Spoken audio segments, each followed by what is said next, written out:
biggest milestone was Hoosier Pass in Colorado, which is the high point of the Trans Am.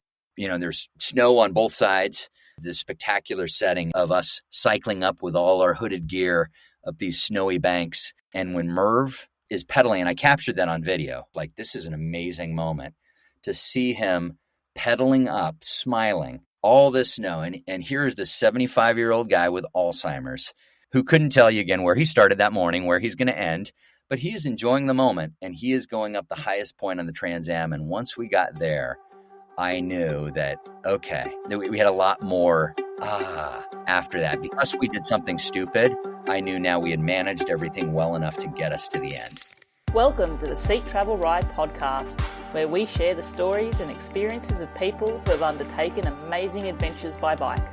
Whether it's crossing state borders, mountain ranges, countries or continents, we want to share that spirit of adventuring on two wheels with our listeners.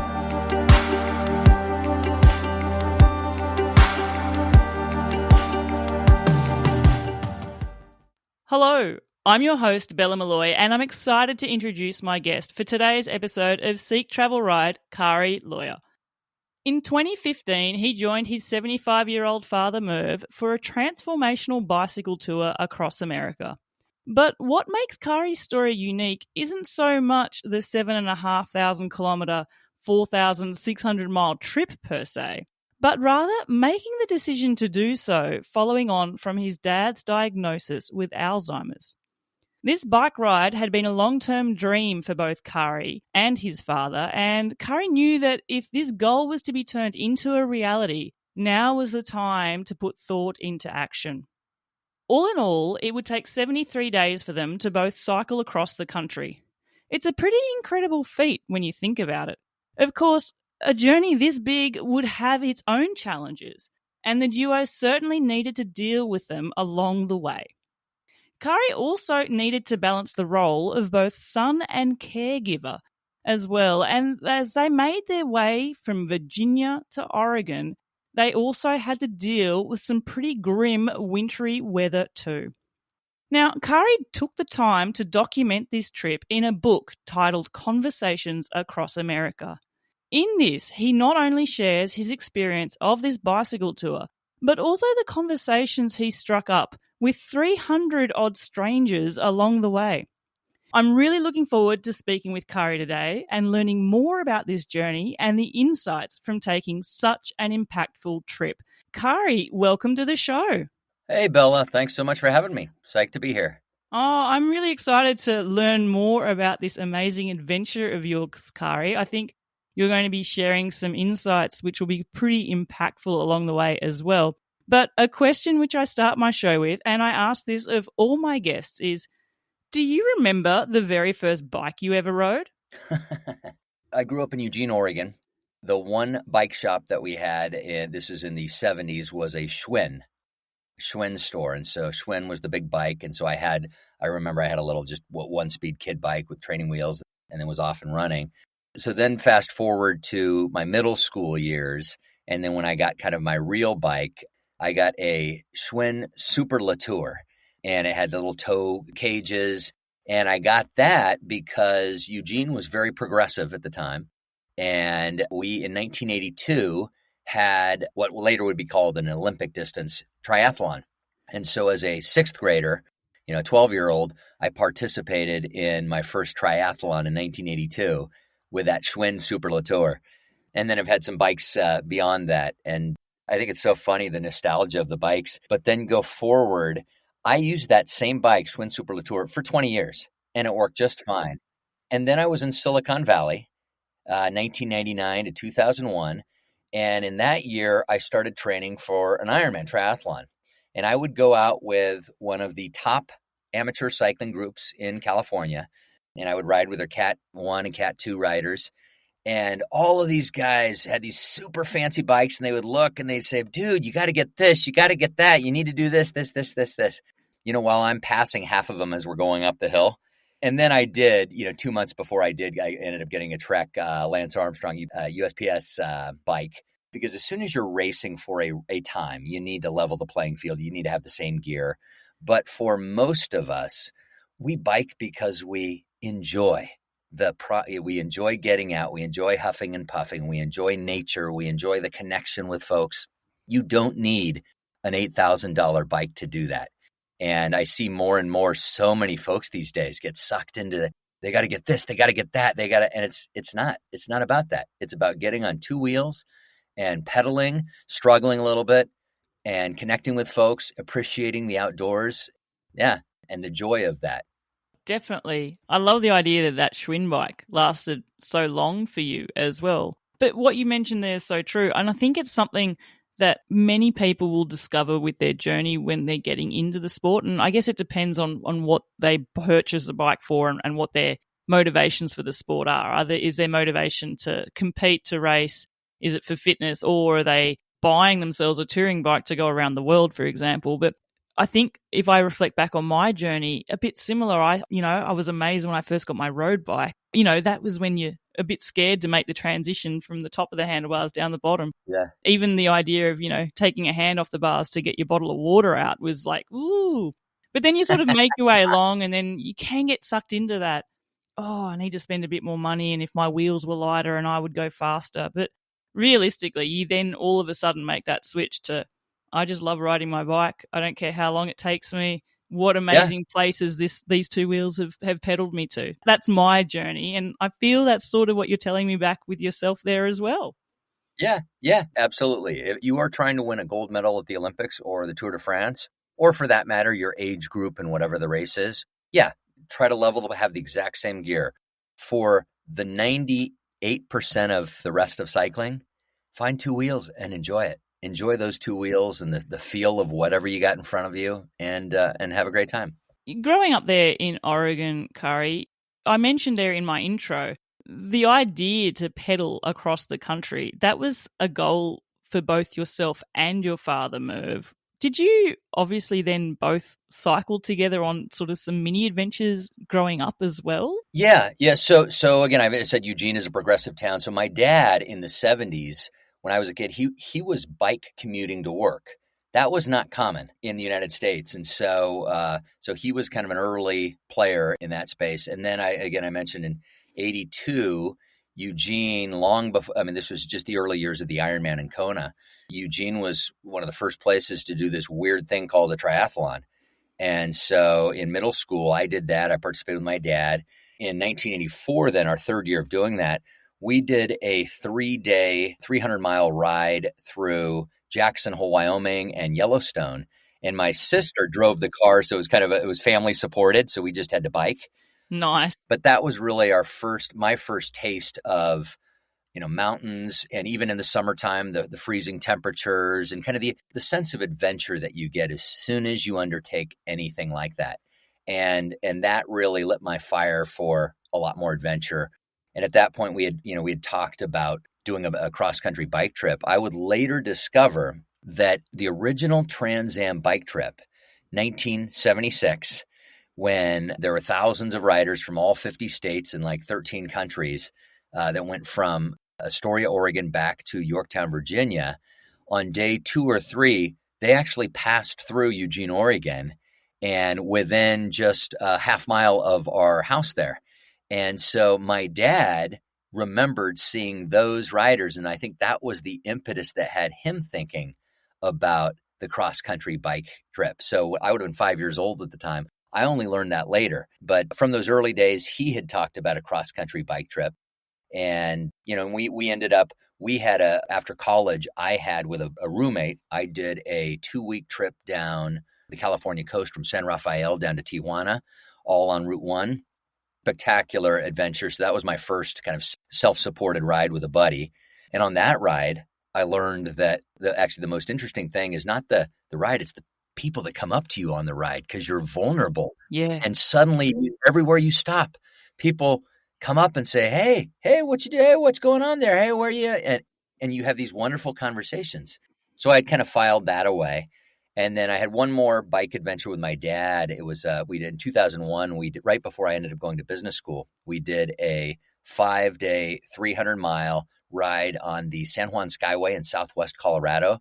You start up in Ouray and then go to Telluride down to Durango, up through Silverton and back up. beautiful loop. And we did that in July, and that was self-supported. And so at that time, I actually bought the maps for the Trans Am thinking, okay, maybe this next year, but it would be 15 years before we actually knocked it out. I'm thinking that trip that you took through Colorado, that would have been pretty mountainous too, right? As an Aussie, I think of Colorado as like the mountainous state. Yeah, the high point there was about 13,000 feet. So, 4,000 meters. Pretty high. Yeah, you get your legs. If you don't have your legs of steel, you need to develop them pretty quickly.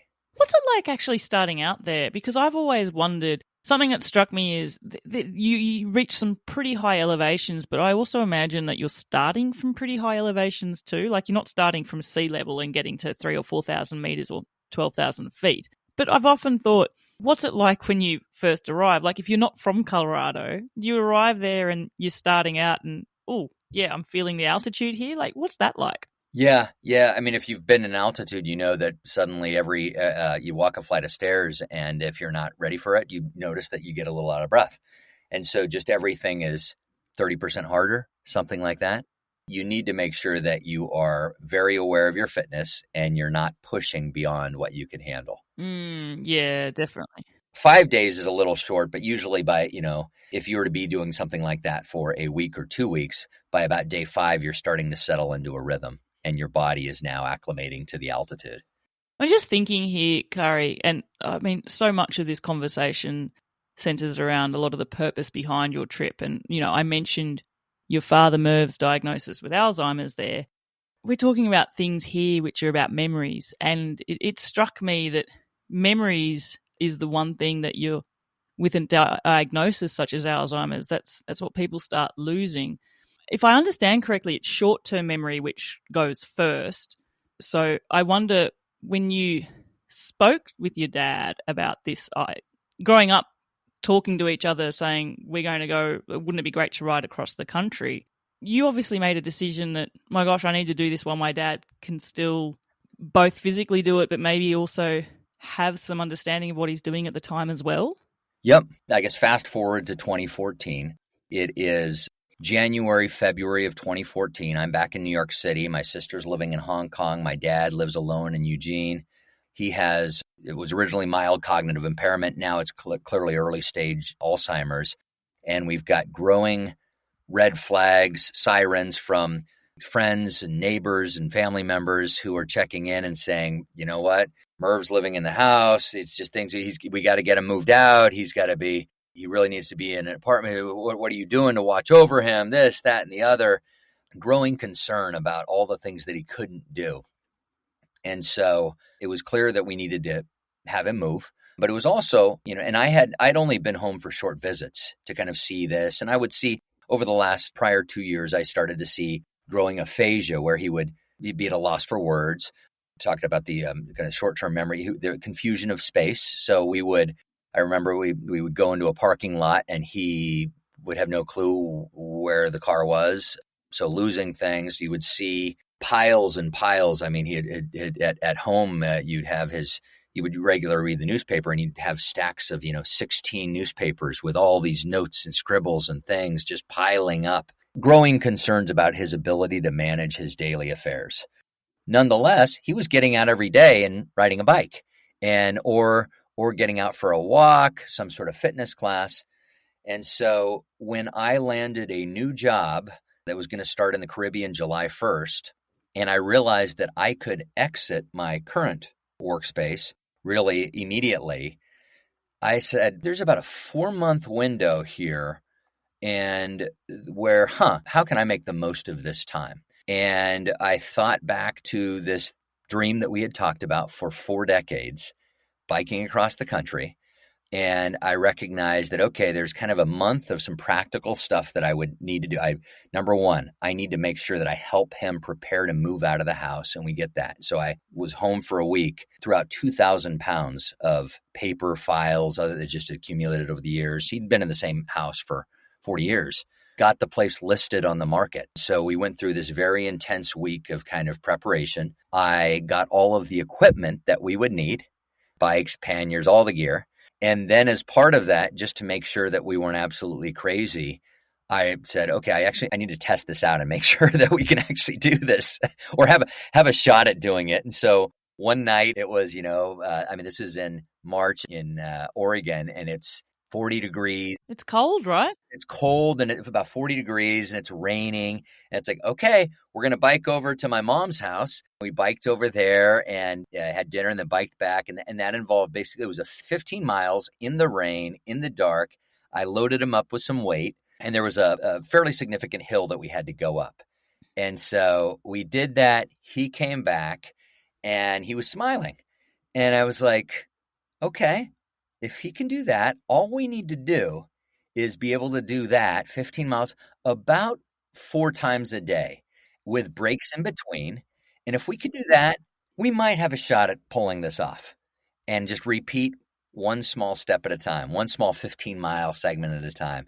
And so that was enough confidence that I was like, okay, there's no guarantees, but I've done some kind of the Silicon Valley speak, the MVP, minimum viable product. This was like okay, we've passed some basic threshold tests to be able to move forward. And so with that, then pretty quickly thereafter on April 14th, we were flying back with our gear and ready to undertake this adventure. Far out. Quickly on the gear. I don't often talk about equipment and stuff for this show because I feel the real zest of the story is the adventure itself. But what equipment did you get for this? Like, what were your bikes of choice? Yeah, we ended up getting 2 Trek 520s. 2 more 520s. Yep. I could keep a list, but I feel like it's the most used touring bike that we've got out there on the show so far. Yeah, a go-to, just reliable, didn't need super flat. I was like, no, but that will get the job done. And we did that, and then we got some Ortlieb panniers, which were wonderful. Front, my dad just had back, and then I had back and front and a saddlebag.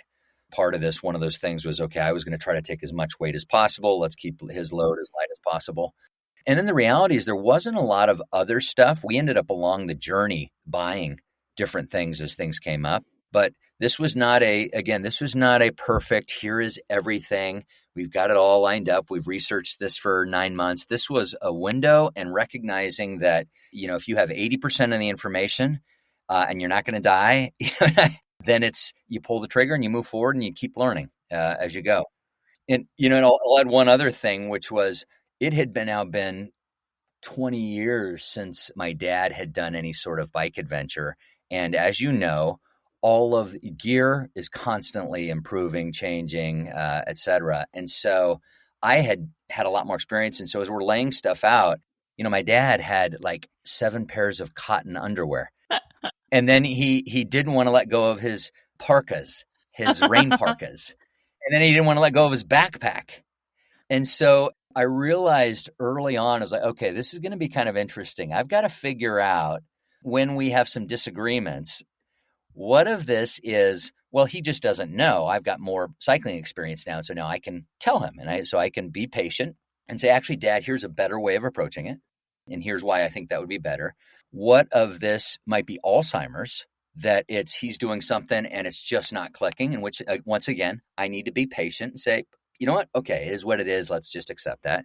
And then what is just stubbornness where he doesn't want to change? And I am a little patient, but I actually might go to battle with him on that and say, Dad, no, you need to do this. So we ended up flying back east. I think I was able to get rid of the cotton underwear, and we could tell him that, his lycra shorts are going to be fine, and some little camp polysynthetic fabrics for shorts will be fine. Doesn't need the underwear. I yielded on the parkas. He likes his rain jacket. I love it. First days riding out of Yorktown, Virginia, we had these yellow and red giant parkas, which are perfect for like Oregonauts and stadium football games in the rain. But technology since then has made other gear much better for cycling. And even now, like 2015 to now, just how monumental the leaps have been in that space. He did not yield his backpack, and maybe 4 weeks in, he lost the backpack, and I considered that one of those gifts from God, helping us out a little bit. It's like, oh, shoot, okay, we lost this. All right, let's keep going. How much was he aware of the adventure that you two were setting out on? Obviously, it's a goal that you both had growing up. There's a reason why you've got that short window to do it now. But how aware was he? Like, what state was his Alzheimer's in at this time to be aware of what you were actually doing? Day to day, did he know he was going on a cross-country trip? Yeah, he understood that, but he really was only able, his head was down, and it's just, He was really very focused on the present and was never asking, looking ahead, never thinking ahead. And I think probably the most telltale sign of this is that when we did complete this journey, after he had pedaled 4,600 miles across the U.S., he could not tell you on any one of those 73 days which town we started in and which town we ended in. Yeah. So he had awareness, but it was just he needed a good Sherpa. And with a good Sherpa, just point him in the right direction and let him pedal, he'd be fine. And he would enjoy whatever was right in front of him. When you go to undertake a long distance adventure, and you're talking about the right things here, you get the equipment, you don't focus too much on the details, just trust that you've got the skills to be able to deal with whatever problems come your way. You've got a route figured out and break it down into small doable chunks, and then that big distance becomes manageable. But when you're taking on a role like this, knowing that you're also going to be like a caregiver, that you've got caring responsibilities here, that, you call yourself a Sherpa there. Were there things that you were aware of? Were there things that you cognizantly were thinking, I need to be across this for the whole trip? And then as your trip evolved, was your father's decline from day one to finishing off the trip, was there a noticeable decline day to day, or was it sort of same for you from that perspective? Yeah. Let me kind of work backwards. As my aunt, my dad's sister, was driving us down from the airport in D.C. down to Yorktown to begin our adventure, and my dad had kind of this furrowed brow, and we asked him, and he said, what do you feel? And he said, I feel this. I just feel this kind of clamp around my head. It's like a vice. And I remember my own father talking about that because his father had passed from Alzheimer's. And I've just got this tightness in my chest as we're going down. I would ask him on those 73 days, Dad, do you feel anything up here? You feel anything? He never, during those 73 days, felt those two symptoms that were bugging him the day before we started. So I think that is just a reminder of how physical movement and the outdoors and connection are far greater medicine than anything we can get in a pill from our healthcare system for most things. And so I thought that was really interesting. And then in terms of the caregiving, I knew that there were two motives in doing this trip. One motive was, of course, we had this shared dream and wouldn't this be amazing? But the other was, it was going to give me a chance to see up close how my dad was dealing with Alzheimer's, where he was, because we would rarely be more than 10 feet apart for literally 73 days straight. That had never happened. And again, I was in New York, my sister was in Hong Kong, so we would only see him for these little brief periods, but we wouldn't be with him 24/7 for extended periods. And so I knew, okay, this is a little bit of a recon trip because it's going to allow me to see how he's doing and then make decisions based on that. I could imagine that. So it was from day one, I was seeing how he was doing and learning, and I knew that I would need to learn and adapt and figure things out. Did it sort of hit you at points? Were there things that happened where you go, oh my goodness, I've got to consider this element of it as well? Yeah, I mean, so on day one, and again, I had experience with other family, my grandfather, and then other friends and family members with Alzheimer's, and so you've heard enough stories. So on day one, we were through Virginia riding along, and at a certain point, I needed to go to the bathroom, and it was a small 2-lane road. You could see a couple miles ahead, couple miles back, no car coming, and so I was like, oh, let's just pull over here, and I pulled over. My dad was behind me. And, and I just literally lowered my Lycra and watered the brush right there and pretty quickly was ready to go and didn't think anything about it. And then I turned around and I see my dad's bike kind of off to the side and he's nowhere in sight. And I'm like, Dad? And there's no response. And I'm like, wow, really? I've lost him on the first day? And so just as I'm starting to get a little nervous and I'm imagining these, headlines about a negligent son and the dad getting whatever, a disaster, and he pops out from behind some trees that are about 30 yards off the road, comes back, and I realize it was more just, I think, a little modesty. He was taking a nature break as well. take a nature break, but he needed to go 30 yards off where no one saw me, but okay, I guess that wasn't good enough.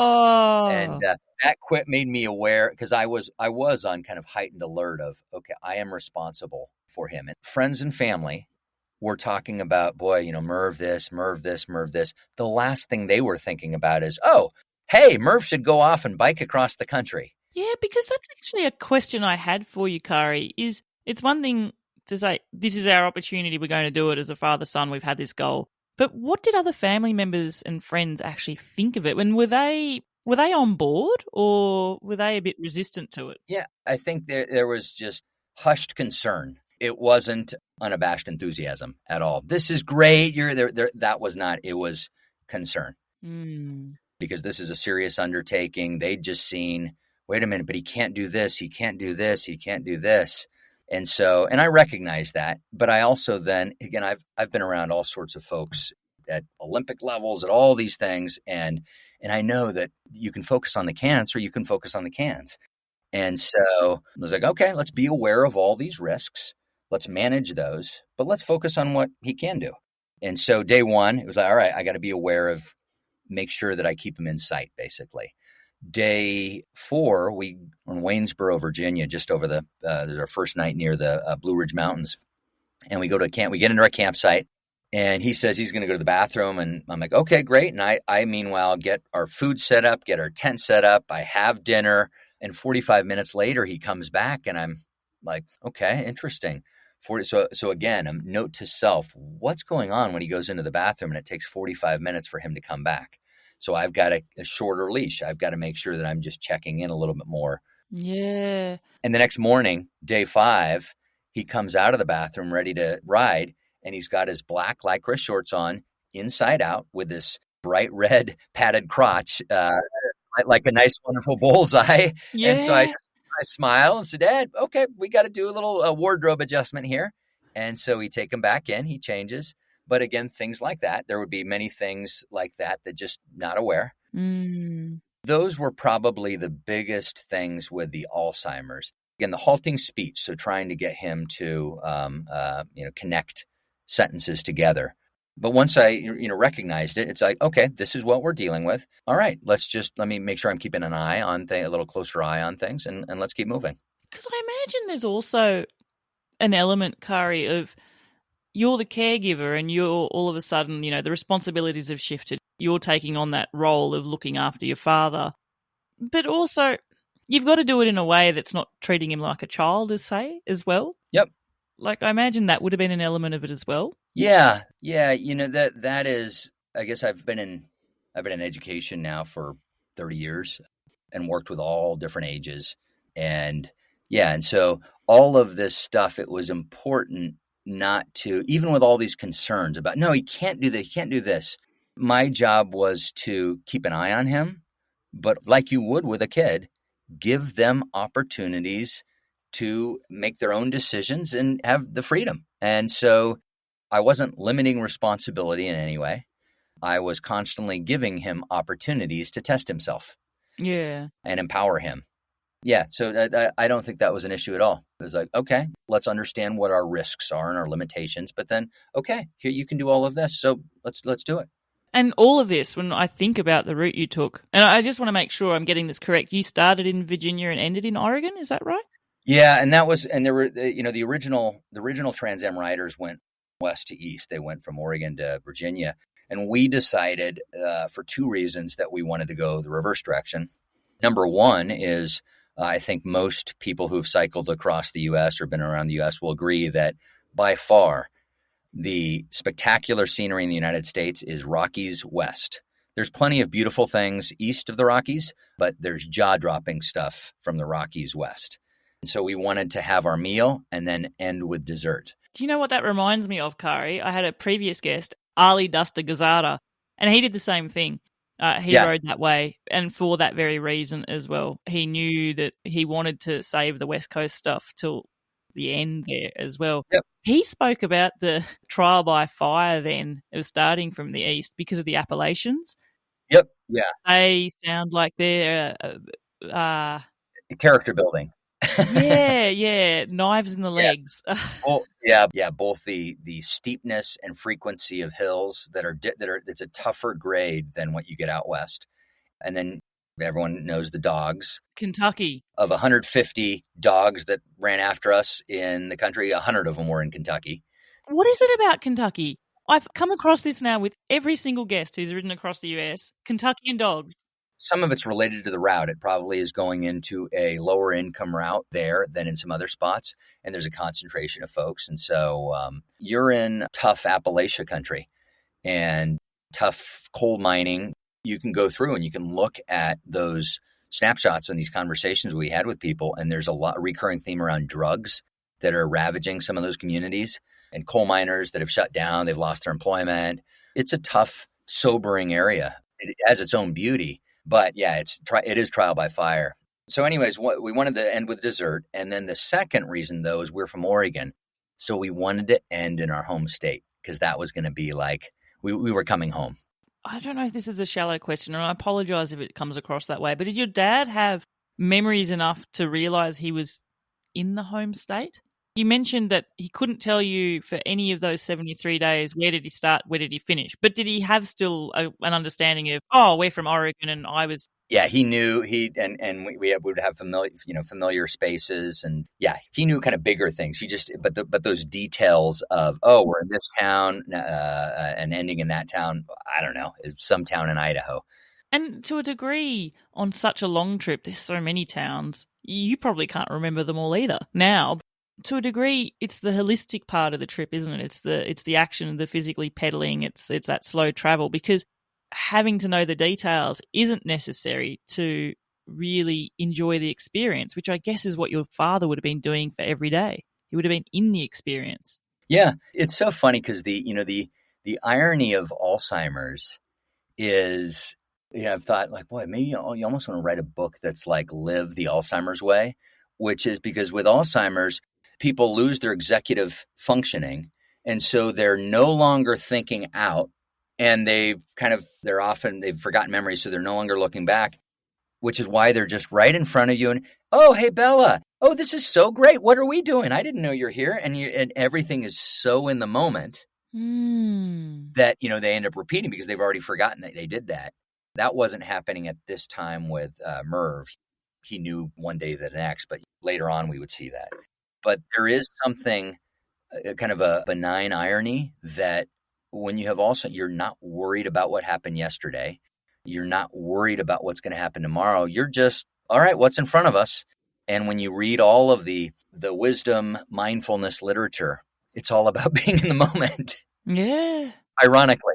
We've spoken a lot about your father's experience on this trip, but my goodness, your father was one of this team of two. You've got so many experiences I want to dig into as well, Kari. Yeah. Obviously, you've got the extra caring responsibility on this trip, but my goodness, from day one, you're setting across the country. It's a goal that you've had for so long. We talked about you looking forward to the dessert of what lay west of the Rockies, but what were specific things you were probably looking forward to on this trip? There was enough uncertainty. I mean, again, this was not something planned out. I had done an Excel sheet that had, here are 73 days, and we'd start here, and here's the mileage. On day one, it was very clear that I had to adapt every day based on how Merv was doing and weather conditions and other factors. And so I knew that I needed to catch a flight in 74 days to the Caribbean, and I knew where we wanted everything in between needed to be flexible. And I knew our route, but everything else flexible. And so, for me to look ahead very quickly, my vision was one day at a time and kind of the next 10, because I recognized, okay, I need to monitor Alzheimer's and see how we're doing there. I need to monitor our fitness because it's one thing to do rides and you gym and all that. It's another thing to carry weight up these mountains. Is it what? Yeah. And at 75. And so the second big challenge, first 3 days, hey, this is good. On day 4, when we started going up for the first time in the Blue Ridge Skyway, and then day 5, what I thought was going to be a fairly flat ride across the Blue Ridge Skyway, discovered that no, it's all of this up and down and up and down. It was like, okay, we're not in the shape that we need to be in to do this. So how are we going to manage this? And once again, I'm not looking ahead to anything. I am trying to real time figure out how we're going to address this. And so on day 5, temperatures were unusually warm. So it was actually, even though it's April 18th, it was like 80 degrees. And so the first thing we do, and my dad stops and starts walking his bike. And I'm like, okay, this isn't good. So we get off. I take one of his panniers, manage to strap it onto the back of my bike, and we go another 10 miles, maybe 5 miles. And once again, he's tired and he gets off his bike and now he's pushing his bike. And I'm like, okay, this is really not good at all. I take his other pannier and now I've got his other pannier. So I've got my 2 rear, 2 front saddle plus his 2 panniers. And I'm literally carrying one of these things and kind of riding with one hand. And we go again for another 5 minutes and he's exhausted and he's got his backpack. And we've basically, I can no longer carry any more weight. And so it's like, okay. Can I just say quickly, thank goodness for the backpack then. Yeah. Keep going. Yeah. So we end up stopping. We take a nap. And I'm quickly realizing we're not going to get X miles today at all. We've got to now adapt. Okay, what is the next town that we can get to? How far? Okay, let's figure this out. And I'm realizing, okay, that we're going to need to adjust. And so we end up staying nearby in an immediate area. And so the fitness challenge was another big concern of whether or not we could do that. And kind of long story short is, by continuing, I knew that was going to be part of it, which is we had to just get a little stronger each day. And by the time we got through Kentucky, and my dad, when he needed to walk, he'd walk his bike up. That's fine. We're getting stronger every day. And once we got through all that, he was solid. What sort of riding was your dad actually doing before this trip? Because I know we said break it down into 4 sizable, 15-mile, 25-kilometer chunks each day. You can do that 4 times. But what sort of riding was he doing before this? It would be mainly just leisurely riding on like a river, the bike path along the river with some small little hill, but no climbs, right? And distances? He could comfortably do like 30 miles and stuff, and that without thinking about it. Okay. So you just need to double that every day for 73 days. He had a good base. And yourself? His health was fine. No. Yourself. What about you? Oh, I'm always in I'm not necessarily always in race shape, but I'm always in, okay, give me however long and we can get into shape pretty quickly. So I've always got a high base. Okay. But I knew that I needed to get in shape, and I would get in shape too. Nothing like a big bike tour to kick you behind into shape as well, right? Yeah, exactly. You've got plenty of motivation. Yeah, absolutely. We mentioned there, Kari, you said how you had this short window to do this trip. And ideally, you wouldn't have left at the time of year that you had to leave to do it either. Because I imagine when you're planning a trip like this and you're having to cross mountain passes that you will along the way, weather is something you've got to factor into. Yep. You had no choice, did you? So what sort of stuff did you have to deal with because of that? Yeah, so you're exactly right. So as I kind of looked at this big undertaking was, okay, what's the Alzheimer's challenge going to look like? How will we address that? And we've talked about that. What's the fitness challenge going to look like? And talked about that. The third big thing was the weather. In a perfect world, we probably would have started end of May, something like that, mid-May. But because of this locked-in time window, it was April 15th. Or April 14th. We needed to start. And that meant everything was going to be colder.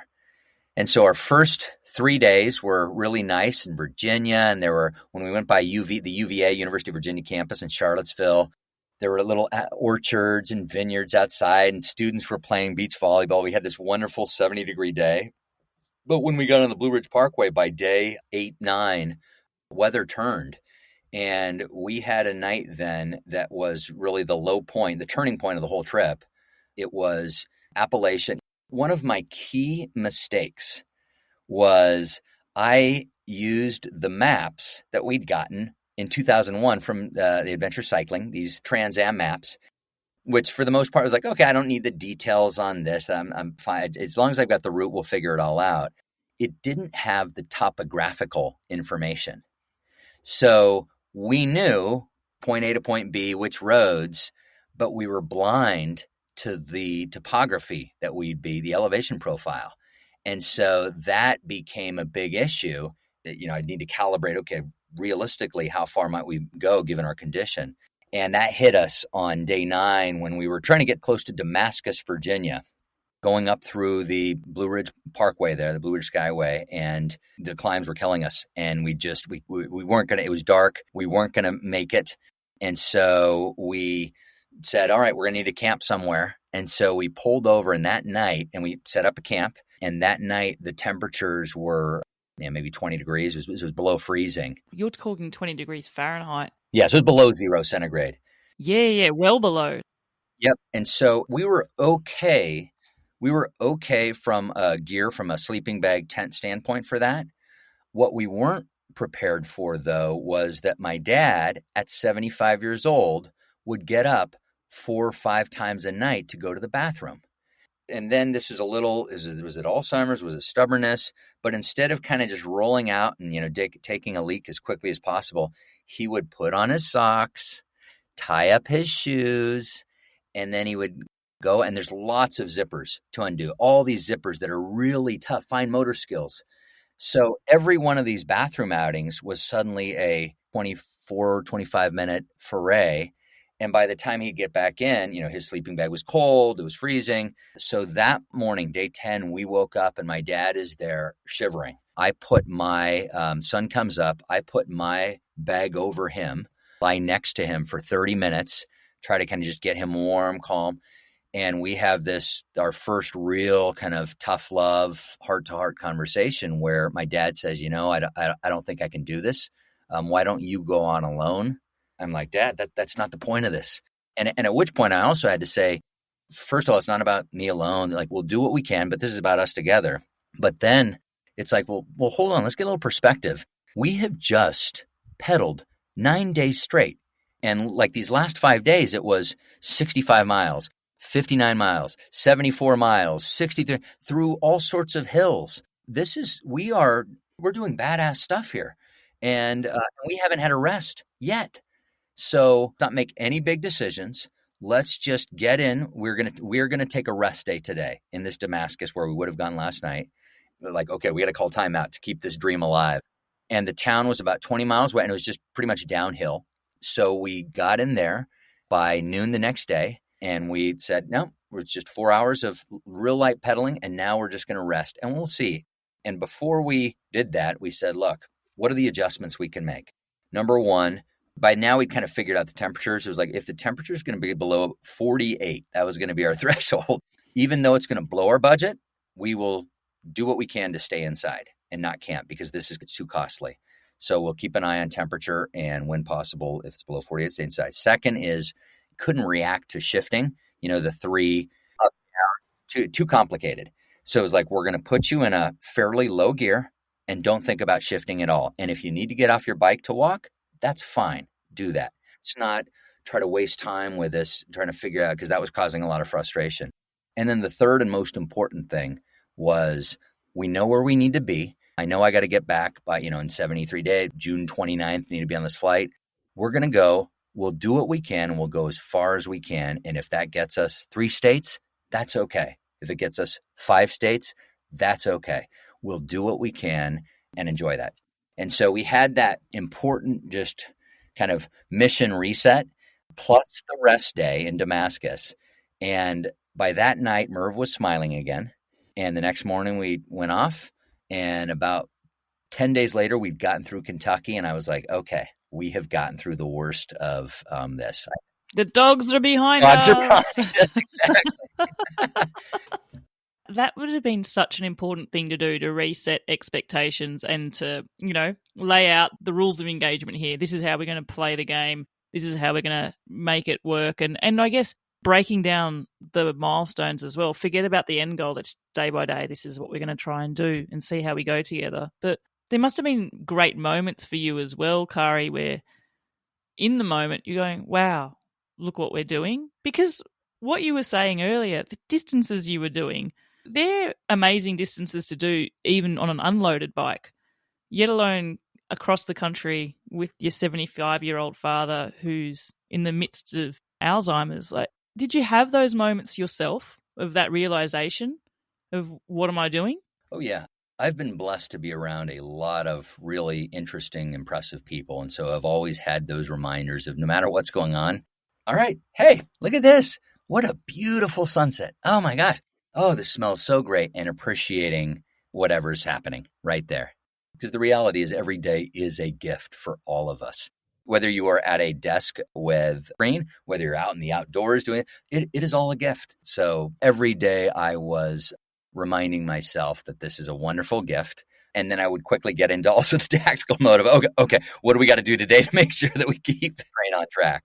You could pause for moments to take it all in, but on the other hand, you were always actively having to think ahead to understand what are the challenges going to be today. Yeah. And what do I need to be aware of? And that is, it's funny you asked about like, oh, what were the kind of things you're looking forward to? And I remember I had been working with a coach and we were kind of brainstorming like, oh, there's going to be wonderful bonding time with your father. And, and maybe every night you can talk about this and this and and it seemed kind of this romantic thing that you might get more on like a backroads trip or something like that. Everything's taken care of. There's not a lot of strife. Yeah, you're not lugging your luggage. You've got a service vehicle, 3-course meal every night. Yeah, and the reality was we were just above survival mode for kind of the 6-7 states where it's like, okay, wow, all right, what are the challenges we got to? Okay, let's keep. All right, we're doing okay. Some smiles here, some smiles there. We got this, but it wasn't until really when the biggest milestone was Hoosier Pass, just west of Pueblo in Colorado, which is the high point of the Trans Am. It's just before you dip into Breckenridge. There's snow on both sides, this spectacular setting of us cycling up with all our hooded gear up these snowy banks. And when Merv is pedaling, and I captured that on video, like this is an amazing moment to see him pedaling up, smiling, all this snow. And here's this 75-year-old guy with Alzheimer's who couldn't tell you again where he started that morning, where he's going to end, but he is enjoying the moment and he is going up the highest point on the Trans Am. And once we got there, I knew that, okay, that we had a lot more after that. Because we did something stupid, I knew now we had managed everything well enough to get us to the end.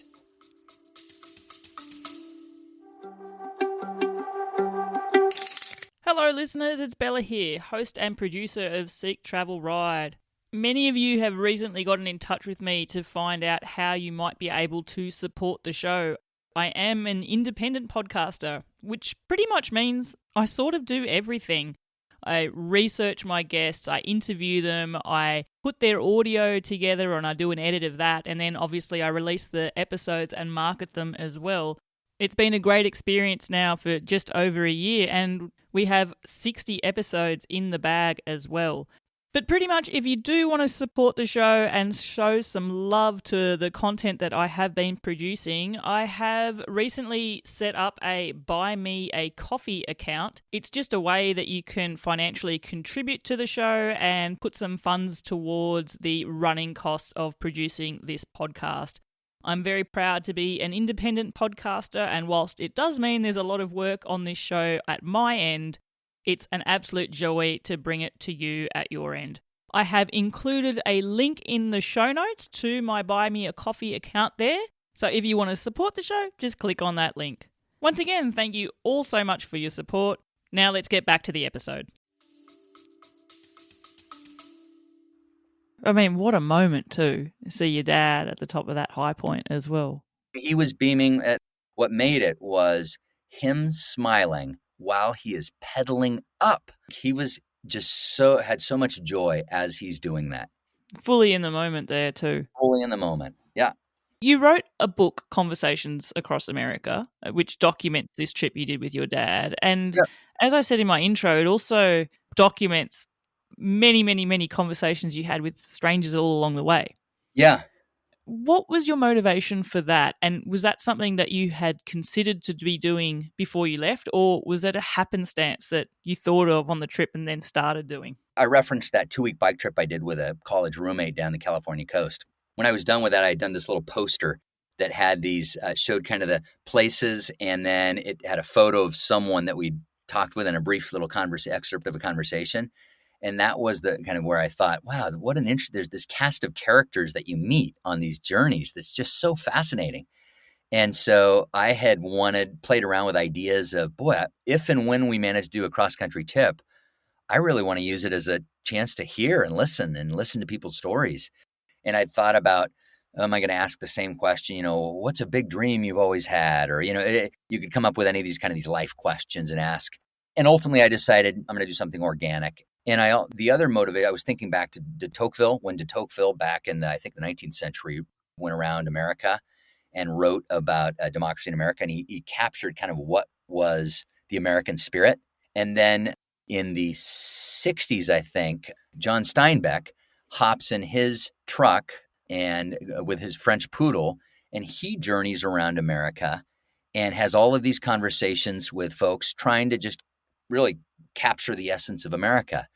And I said, whoa, this could be a really cool opportunity to just get a feel for the pulse of America, at least rural America, in 2015.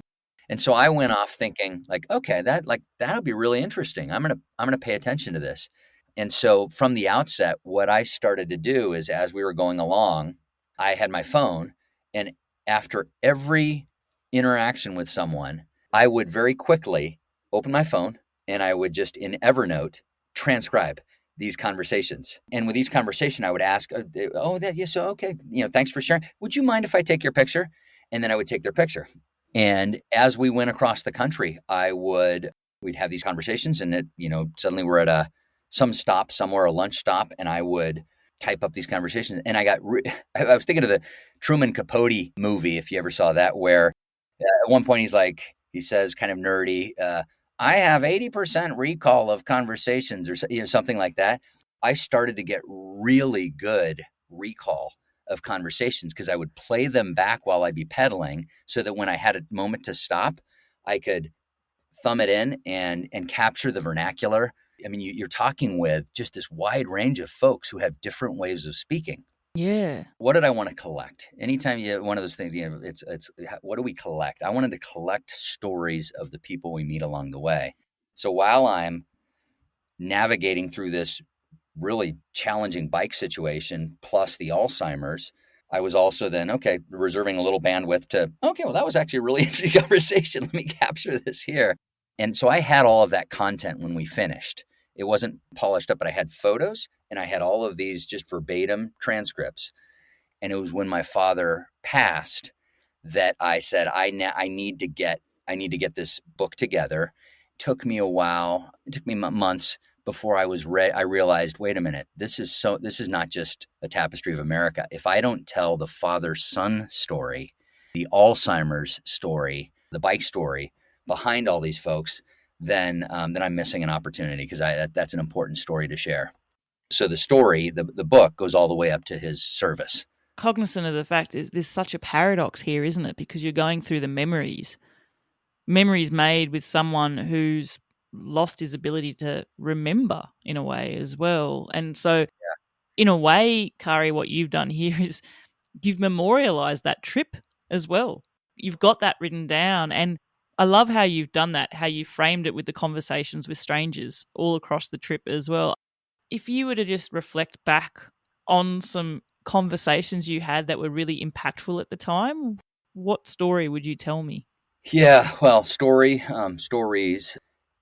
Our first day in Virginia, we're pedaling through and we're trying to find a place for lunch, and we think we're going to go to this, I think it's like Palmyra, there's some restaurant or something, and we see someone out getting their mail on this little country road, and so pull over and say, excuse me, sir, Palmyra, or I can't remember the town's name, up ahead, he's like, oh yeah, just up ahead, and oh, but are you looking at the restaurant? He's like, that closed down last year, but if you'd like, you're more than welcome to join my daughter and I. We're about to have lunch. And he invites us in. This is our first day. Invites us in right off this little country road. And he invites us in. And then it turns out he was a higher up in the Habitat for Humanity, if you know that organization.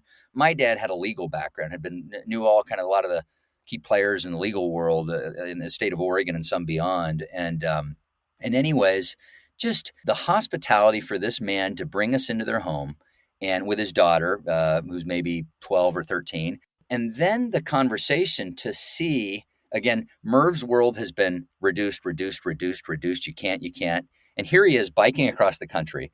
And he would have this conversation with this gentleman. They were the same generation.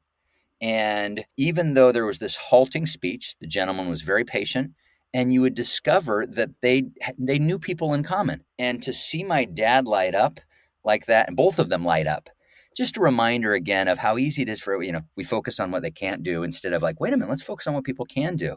Then we get to Kentucky, and we talked about Appalachia, how tough it is.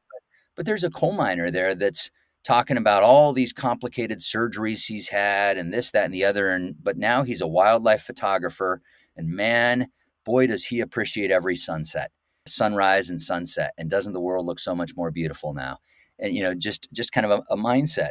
Then we get to, I think it was in Wyoming and there's this Italian cyclist who's, like many of your guests, has biked all over the world.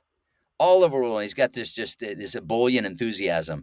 And he starts talking about how in his 20s and 30s, he's like, man, I was miserable. I was trying to make money, and I was miserable. And then I discovered painting building facades, and it was like, ooh, this is really interesting. And then I discovered the bicycle, and I started getting out, and man, do I feel alive when I'm in emotion, and this. And so it was just so fun to see that passion. And then if I had to only say one, though, it is when we're in Idaho, we get to this gentleman who had done 2 tours of military duty in Iraq, and now he was leading hunts for veterans. Hunts in Idaho, he would take them on these hunts. It was a lot of amputees and even double amputees, and he was trying to help all of these veterans come back to regain a sense of purpose and kind of overcome the trauma they had been through. And he talked about how after giving these men this time in the outdoors, and he'd get calls from their wives saying that their husbands had changed. It was the most empowering thing that they had seen, and they were so grateful.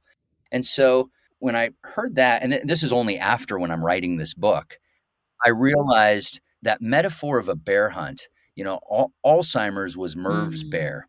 And we were looking at that. And it was like, oh, and his word, it was nose, kind of the amputee. You can't do this. You can't do this. You can't. And so suddenly there was this opportunity for him to go out and do something big. And he did it. And after this growing world of nose, he goes out and he pumps his chest, and he's not one to pump his chest, but he goes across the country. And for the next 4.5 years, he couldn't tell you specifics, but he would have people come up to him at the retirement center, when in memory care, and people would say, hey, yeah, you're the one that did the bike. And you would see him glow. He would light up. And so I realized it was such a wonderful, for any of us who undertake these things, there's the experience, but there's the gift, the residual gift for the rest of your life. And so Merv had that gift for his final 4.5 years of this pride of incredible accomplishment that inspired others. And ironically, on our last day, day 73, we're on the Oregon coast just outside Tillamook, Oregon. And we're in a state park, and there's a section where the road was cut, and there was a shortcut that rerouted us through. And suddenly we come across a bear, and a bear is crossing about 30 meters ahead of us. And the only bear we saw on the trip, but I wasn't expecting to see a bear on the Oregon coast. And I discovered there are quite a few. And I realized, it was interesting because it was kind of like Alzheimer's. We stopped. We looked at it and we said, all right, we see you, bear. You see us. We see you. We respected it. It just crossed by. And then it was like, okay, that's there. Well, we're going to go on and keep doing what we got to keep doing. And we finished the run that day. And I just thought that was another magical sign that Merv had looked straight in the eye of the bear and done what he needed to do. It strikes me as well, Kari, that the insight into America, that because of what you did there, because of undertaking these conversations and recording them as well, and then actively seeing and participating in that movement across the country as well, no doubt your perspectives of your own country, it would be interesting to think of what your perspectives were at the start to what they are with reflection now. Did you see commonality as you moved from state to state? Was there a similarity? could you say that in Virginia these were the sort of conversations you'd had, or it's clearly a conglomeration of lots of individuals and lots of individual stories? Like, was there a common thread in an area? Yeah, I mean, there's certainly regional vernacular, and there's some real interesting regional issues that will come up in different places that are only relevant to that. But in general, what are some of the recurring themes? Everyone has pretty quickly. Everyone has some hopes, some big hopes, and some dreams that they're often eager to share. Everyone, or a lot of folks, have tragedies that they've had to face that they are quick to share. And then, for the most part, everyone really wants to help. There are bad apples everywhere, but there is a big orchard of a lot of great people that will do what they can to try to help you out. And I was very clear that I'm a white male. Dad is a white male. If you are female, if you are someone of color, absolutely, there can be a different experience in certain situations. So I'm not blind. I've spent plenty of time all over the place with different communities, and so I'm aware of those realities. That said, it's still a small group. Most people are really good people that want to help their neighbor. And I think the media and social media spend so much time on outrage and our differences.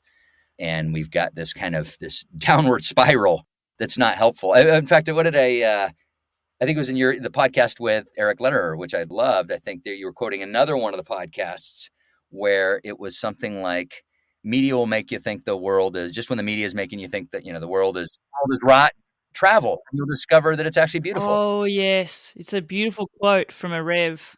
Yeah, if you want to feel sad about the world, read the news and listen to the media. If you want to feel happy about the world, go for a bike ride around the world. Yeah.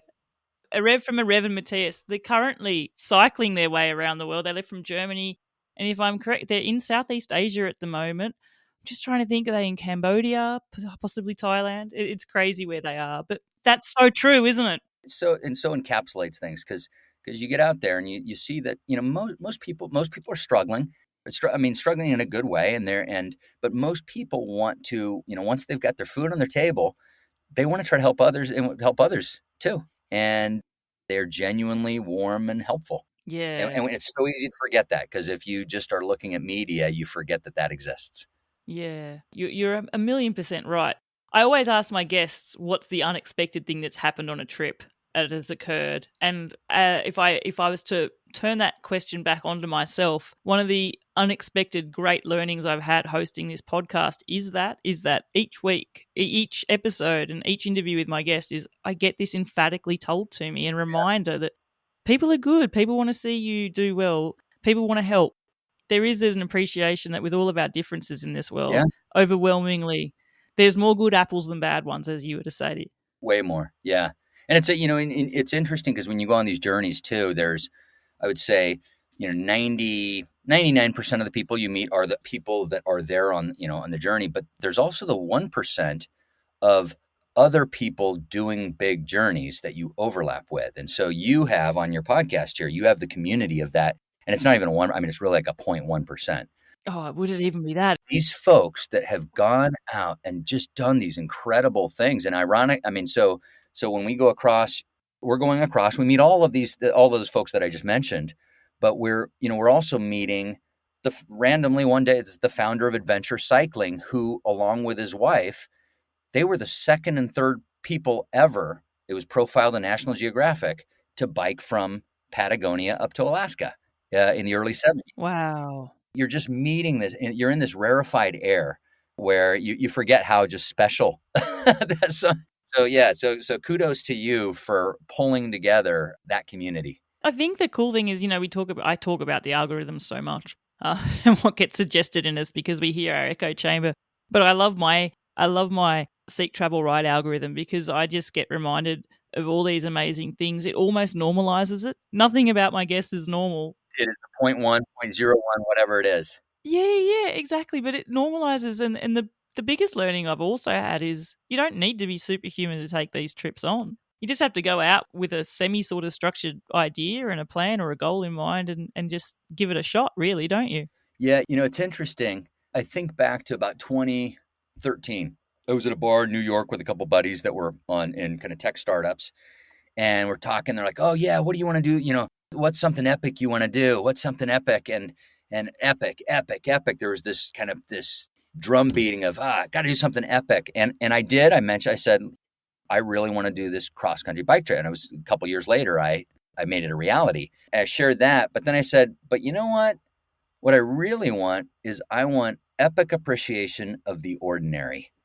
As we get all through, like, yeah, you do this amazing epic trip. Like, okay, but it's like, so what? So what? So now when you are here, are you still that person that's like, God dang it, that person cut me off? Oh, like, well, then you've somehow missed out on the learning, right? Because if you're in traffic, how are you dealing with that traffic?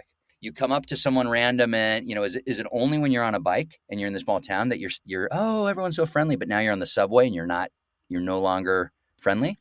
Yeah. So, Exactly. yeah, and you walk in, I've been to Iguazu, I've been to Victoria Falls, been to all these spectacular places.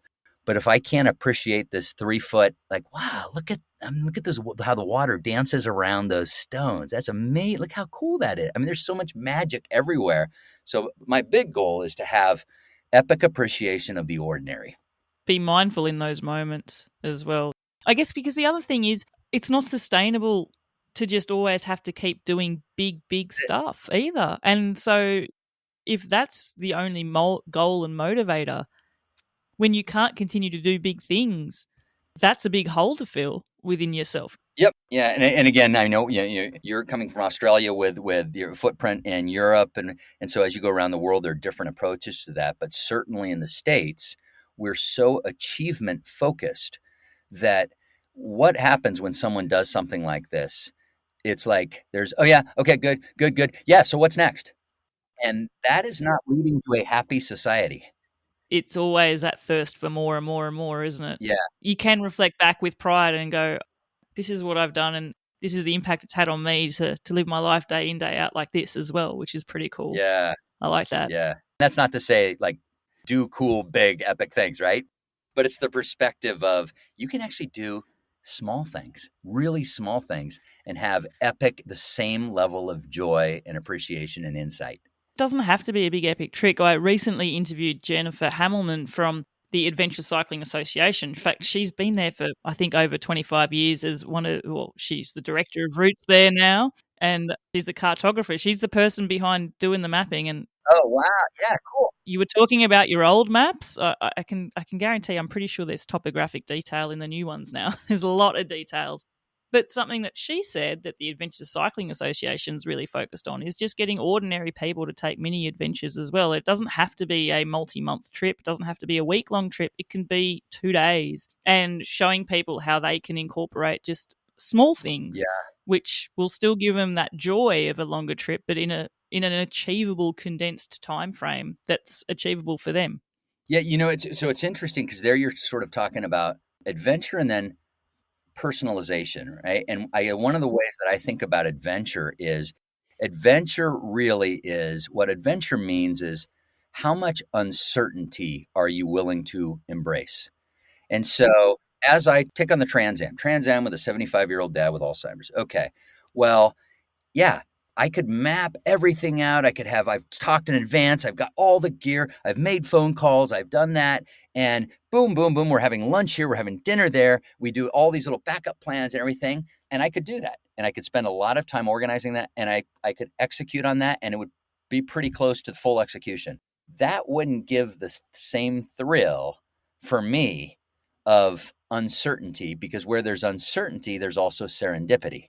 And so for me, the way I think about most big event when I'm planning something out that's 6 months or longer, I think of, okay, I need to get to about a 70 or 80% threshold where I know that we're not going to die. I know that we're not going to get seriously injured, or probably not. So the bases are covered. But now the rest, I'm going to need to adapt, and I'm going to need to learn on the fly so that I'm having fun, but I'm exercising some muscles of adapting. And that for me is that's at the heart of adventure. Is I don't know. I don't have all the answers, but I'm willing to put myself in that situation and try to figure things out day by day as we go. And when you do that, by the time you're about 2/3 done and you recognize, okay, we got this, which for us was after the Hoosier Pass, there's just this wonderful sense of growth that you get, confidence building of having embraced uncertainty. And of course, talk about transferable skills into the real world today. So much uncertainty. Okay, how are we at facing uncertainty? Or do we need everything so perfect? Or now we've got a whole anxious generation because we need to have everything so protected and bubble wrapped. It's an interesting way to think about, what's your level on a scale of 0 to 100%? How much preparation do you need before you undertake an adventure? Yeah, sometimes it's the other saying, don't let perfect get in the way of good. Totally. Yeah, set off with curiosity to see what could happen as well, which I think is fantastic too. Kari, a question I have started asking my guests is, on a trip so big it's too hard to go into the whole details, but I want you to really go into the detail of one specific day on your trip. Just one day in the moment. I'm going to help you a little bit and tell you I want it to be on the west side of the Rockies because you told me about how excited you were to eat dessert. Tell me about dessert for one day of your trip. It's going to be I'll tell you probably the most important day it was how do I say it? It was a kind of let's call it a bittersweet dessert, which was, I mentioned how the first kind of 7, 8 states, it was a little bit survival mode. My dad and I, let's keep going. All right. And we get into camp, we're smile, but boy, are we exhausted. Boom, out, repeat. When we got into Idaho, I got a notification that my dad's house, which we had listed before he left, had sold. And so I tell him, I say, hey, Dad, your place, I just got notified your place has sold. And I'm thinking, this is progress. And he snaps, so you want to just lock me up and throw away the key?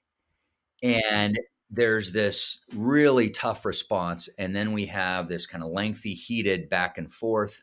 And I realize that, okay, this is not going anywhere. I need to kind of recalibrate. And I ended up listening to an audiobook that someone had recommended, Atul Gawande's Being Mortal, that really is about the last quarter of life around the world and kind of different approaches. One of the things as part of that conversation, I said, Dad, my biggest concern now is not you in the senior living center. My biggest concern is how soon before I get the call that you can't be there.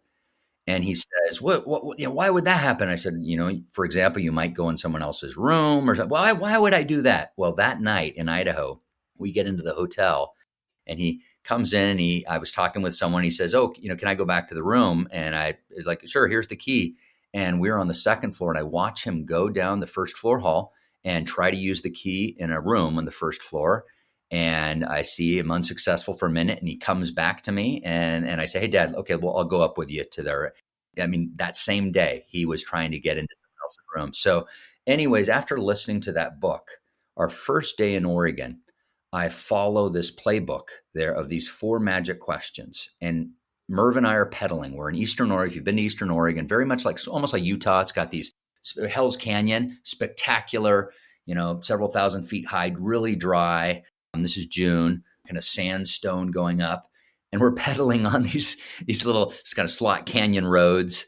And we're having this conversation. And I say, Dad, magic question number 1, what's your understanding of your health? How are you doing? And then I shut my mouth and I let him talk for 15 minutes while we pedal. And then I say, Dad, what are your concerns? And I shut my mouth and we pedal for another 15 minutes and he talks and again, the kind of car will come by. And so we have this kind of halting, but this really substantive conversation. And then Dad, what are your hopes? And again, pause, don't talk, don't respond, just give him space. And then the fourth question, what would a great day look like? And he's even smiling in the middle of this.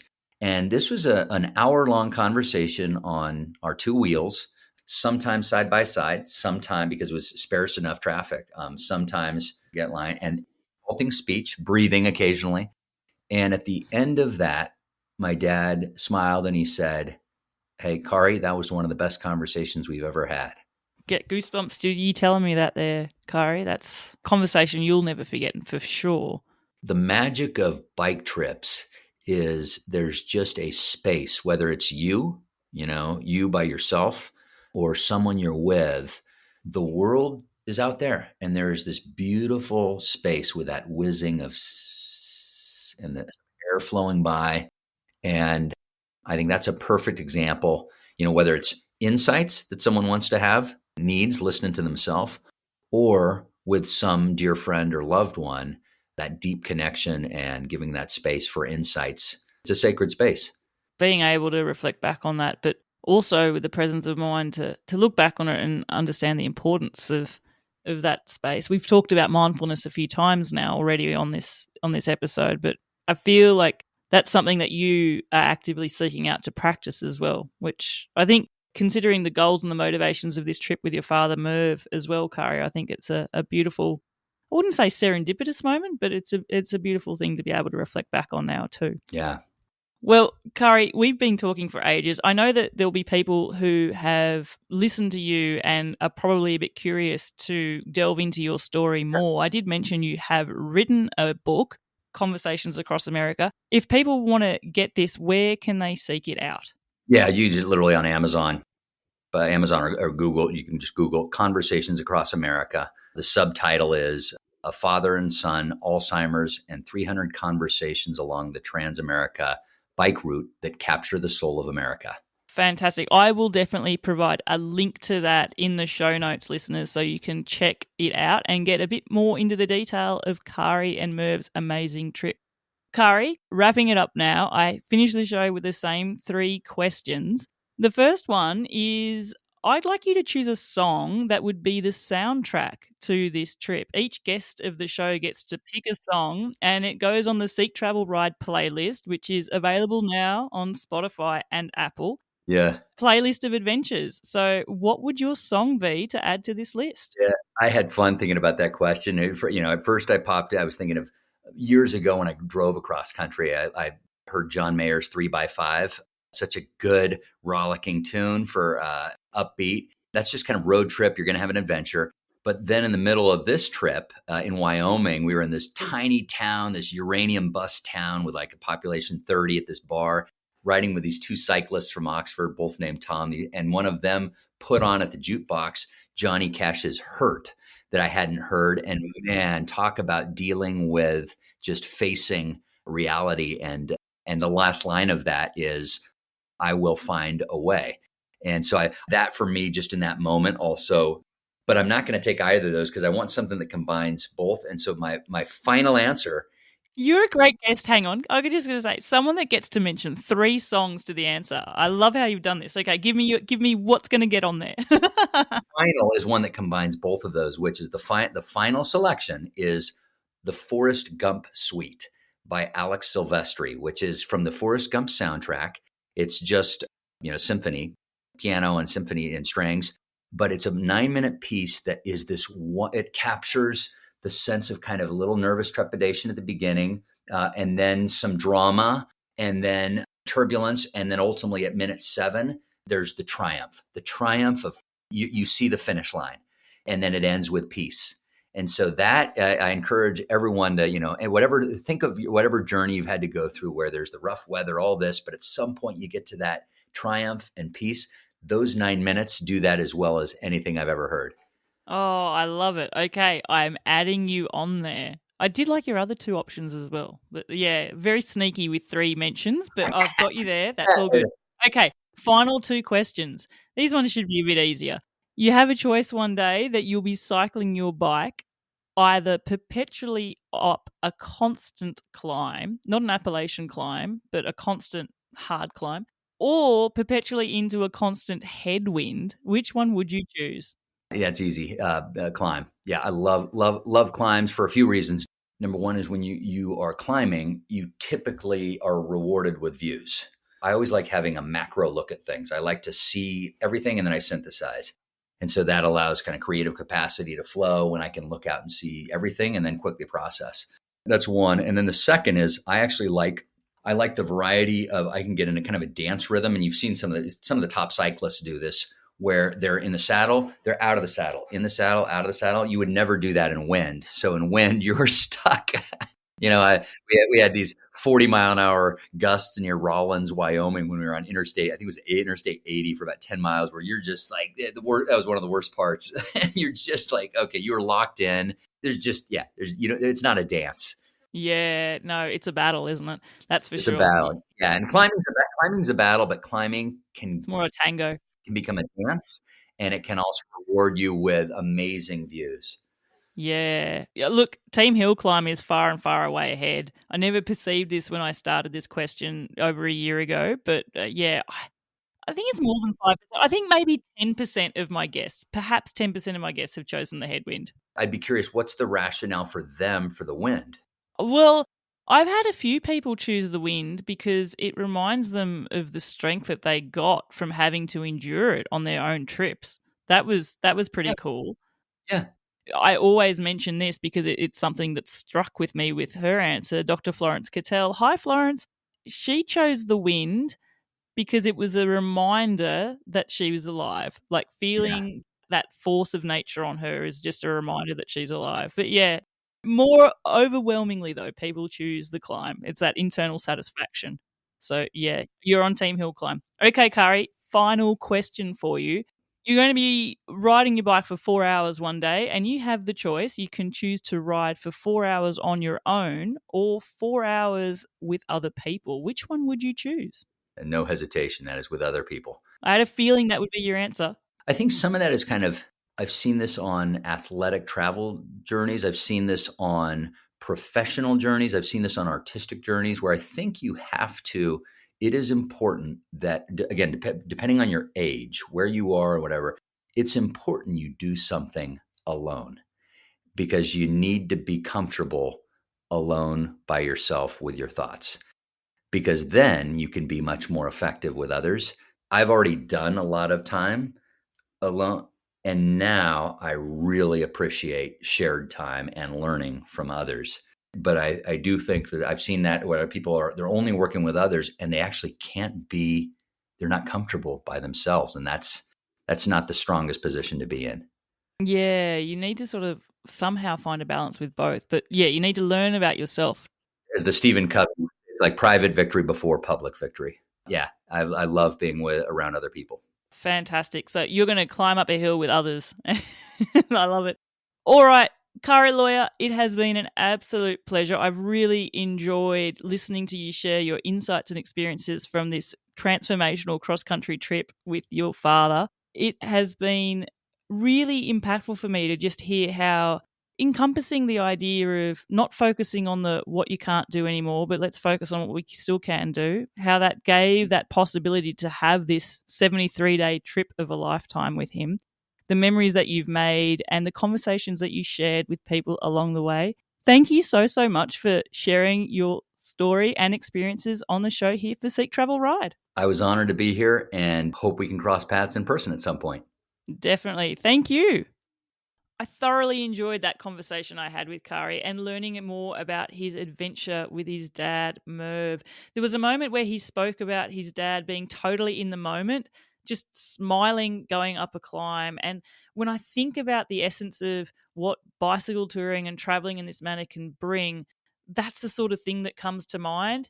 To think that he was able to give his dad 73 days of this experience and know that for the rest of his dad's time here, that he was able to look back on this trip with so much pride. That really filled me with joy to hear as well. Thank you so much, Kari, for sharing it with the show.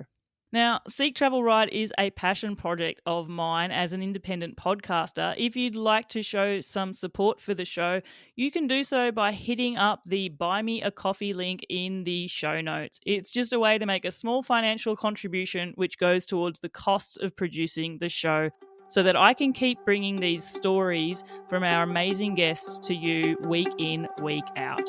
Until the next episode, I'm Bella Malloy. Thanks for listening.